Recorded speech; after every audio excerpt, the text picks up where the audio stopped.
O pesadelo que o Brasil atravessa parece não ter fim. E agora que as políticas desastrosas do governo do descondenado começam a impactar de maneira mais firme o mercado, com alta do dólar, com explosão dos juros, com queda da bolsa, o regime precisa encontrar culpados. E mais do que isso, precisa colocar medo na população para que ninguém fale sobre o que está acontecendo. Hoje pela manhã surge a notícia que nós teremos uma investigação da Polícia Federal sobre fake news que teria movimentado o mercado. O que aconteceu para você entender? Um perfil aparentemente postava várias sátiras, eu não vi exatamente o post, só vi alguns dos textos atribuídos ao diretor do Banco Central, ao Galípolo, que será o próximo presidente, certas declarações como a moeda dos BRICS poderia estabilizar a economia brasileira, ou vamos buscar uma estabilização da moeda estadunidense.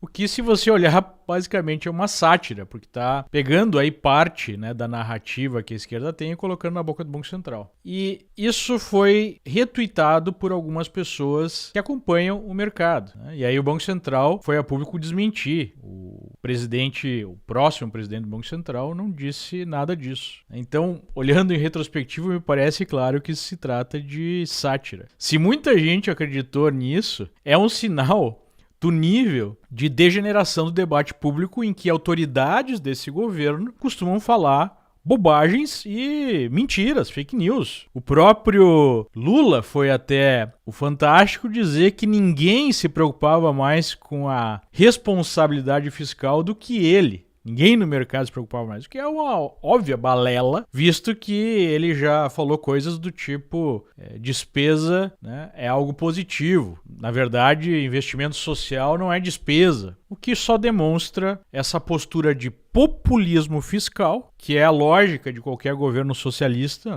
que é você expandir os gastos e basicamente dessa forma comprar apoio daqueles mais pobres para manter o poder. É óbvio que quando isso gera a repercussão de inflação, de crise financeira e posteriormente crise econômica, aí a culpa não é de quem está levando essa política à frente. A culpa é do mercado, dos especuladores e assim por diante. Isso não é novo, Esse é o script de todo regime autoritário comunista. Vejam aí a notícia de 2013. Maduro alerta sobre guerra financeira e anuncia medidas contra a especulação. Agora, você acha que foi um meme, ou foi uma sátira que produziu a alta do dólar? O dólar está em alta há várias semanas, desde que ficou claro para o mercado que esse governo não tem a mínima responsabilidade fiscal e está levando a dívida para um patamar insustentável. O que gera a alta do dólar, além desse tipo de comportamento do governo completamente responsável,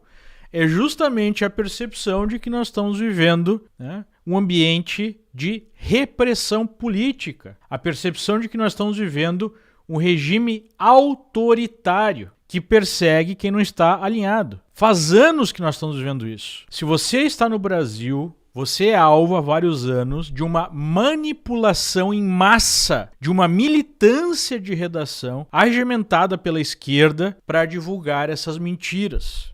Por exemplo, que haveriam ataques contra as instituições, que na verdade são críticas legítimas pelo que está acontecendo. Ou nós não tivemos, basicamente, todos os envolvidos no maior escândalo de corrupção da história, talvez na história do mundo, sendo libertados, tendo penas anuladas pela justiça. Então, quando você faz uma crítica sobre isso, isso passa a ser fake news, isso passa a ser um ataque às instituições, é a mesma balela que nós estamos vendo agora. Como é que funciona o esquema? A militante de redação, que opera mais como porta-voz do governo, vai até uma dessas redes de comunicação e apresenta essa sátira em relação ao presidente do Banco Central como um grave crime. Ato contínuo, nós temos um ministro de propaganda indo até as redes sociais dizendo que esse crime contra o país deveria ser investigado e atribuindo a alta da moeda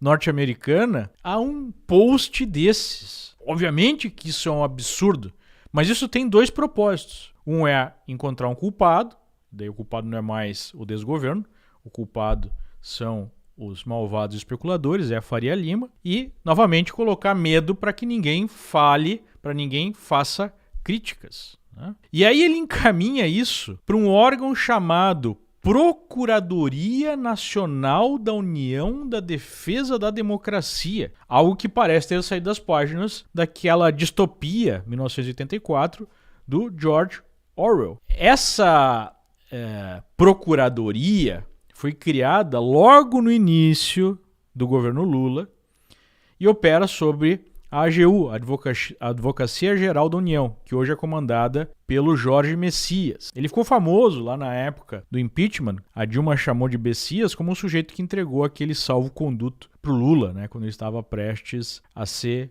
preso. Então, hoje ele é o Advogado-Geral da União e o objetivo do Advogado-Geral da União é defender juridicamente o governo. Ora, é óbvio que se você criar uma estrutura para combater a desinformação sob o advogado do governo, ele vai perseguir críticos. Além do mais, é uma usurpação da função do Ministério Público, que já tem esse propósito de investigar eventuais crimes, sejam cometidos online, sejam cometidos em qualquer ambiente, né? E óbvio que isso tem sido utilizado, mais uma vez está sendo utilizado, para defender interesses do governo. E aí essa procuradoria envia queixas-crimes para a Polícia Federal, que ainda não há a confirmação que vai abrir ou não essa investigação. Espero que não, para bem da imagem da própria Polícia Federal. O ciclo então se completa. A militante de redação que anunciou e deu início ao processo, agora noticia que as autoridades estão tomando providências, confirmando a gravidade do caso. E aí nós temos novamente o ciclo de perseguição. E isso acontece há muito tempo no Brasil. Esse mesmo ministro de propaganda, esse mesmo arcabouço foi utilizado contra críticos da resposta governamental à crise no Rio Grande do Sul, lá da enchente. Eu sei porque eu fui um dos alvos desse ataque, dessa perseguição. Teve a enchente. Para quem não lembra, rapidamente, né? Houve a evacuação da UTI de um hospital lá em Canoas. O próprio prefeito da cidade veio a público dizer que pessoas haviam morrido por conta dessa evacuação, que demonstrou uma falta de preparo, né? Uma falta de planejamento prévio. Eu critiquei isso. E aí, no dia seguinte, o prefeito disse que não haviam morrido, se não me engano, 7 pessoas, mas 2 pessoas. E por isso, pela correção que o prefeito fez depois do fato, ou seja, eu me baseei em notícias oficiais, me acusaram de fake news porque não havia morrido 7 pessoas, mas 2 pessoas.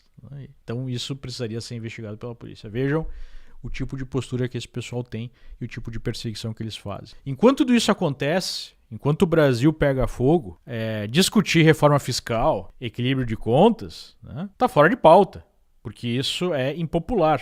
Então, como em qualquer regime autoritário socialista, a prioridade é gastar para conquistar apoio entre os mais pobres e reprimir qualquer forma de oposição. Qual é que será o próximo passo? Vão investigar quem compra dólar? Alguém duvida?